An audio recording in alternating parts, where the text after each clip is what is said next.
A hurricane can cause catastrophic damage and loss of life. However, the strongest hurricanes usually aren't the deadliest. The truth is that people die in storms for all kinds of reasons. These are the most common reasons people die due to a hurricane, according to academic studies, news reports, and government data. Mental health. Not everyone who dies from a hurricane dies directly from the hurricane. Suicide rarely has just one cause. In a hurricane, people can lose their home and all their possessions, family, and entire neighborhoods. Rebuilding can be a difficult and prolonged process. Mental health definitely suffers after a hurricane, and some people never recover. Electrocution. Hurricane force winds can knock power out.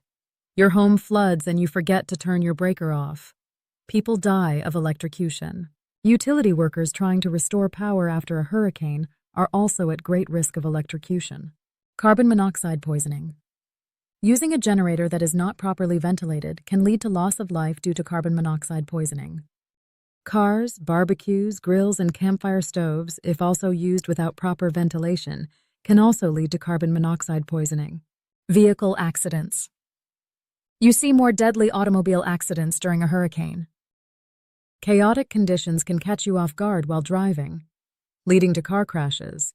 Cars can spin out and crash due to hydroplaning, with the buildup of water on roadways, and just a few inches of fast-moving floodwater on a road can wash your car away. Trauma injuries. A leading cause of injury during hurricanes is trauma injuries severe enough to cause death.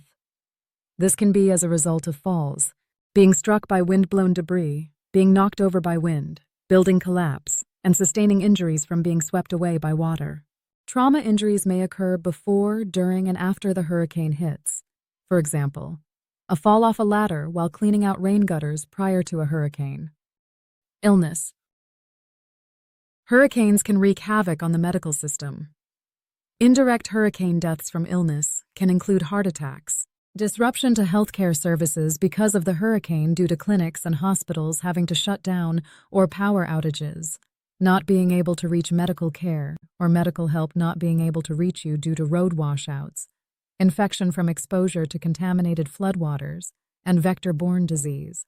Disruption in healthcare services can affect those with chronic conditions like those who need dialysis or cancer treatment, babies in the neonatal unit, or anyone on life support systems.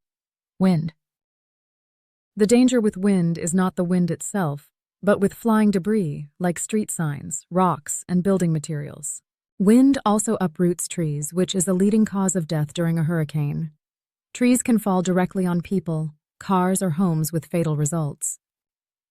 Rain. Heavy rainfall during a hurricane can overwhelm natural and engineered drainage systems, causing flash flooding where rivers overflow their banks.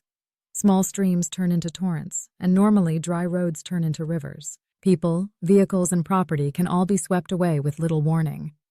In places with steep terrain, you can also have landslides. Historically, heavy rainfall has been one of the biggest killers when it comes to hurricanes, with drowning the leading cause of death. Storm surge. Storm surge occurs when strong and sustained winds push sea level up and above land that is normally dry. Low-lying parts of a community can end up underwater, which is often what makes storm surge the deadliest part of a hurricane. Seawater level can rise meters above its normal level, completely inundating parts of a community. If people cannot get to higher elevations, they can drown. Waves. In addition to storm surge, waves can also be a deadly part of a hurricane along the coast, smashing into and destroying buildings and infrastructure, overtopping and inundating roadways, and sweeping people's feet out from under them. The longer the distance wind has to blow over open ocean on the way to the coast, the bigger the wave will be, the farther inland they will reach, and the deadlier they will be. While this list is imperfect and not specific to Newfoundland and Labrador, it gives you a general understanding the main ways hurricanes can kill. Use this information as a way of gauging risk for yourself before, during, or after a hurricane. This has been a message from the Government of Newfoundland and Labrador.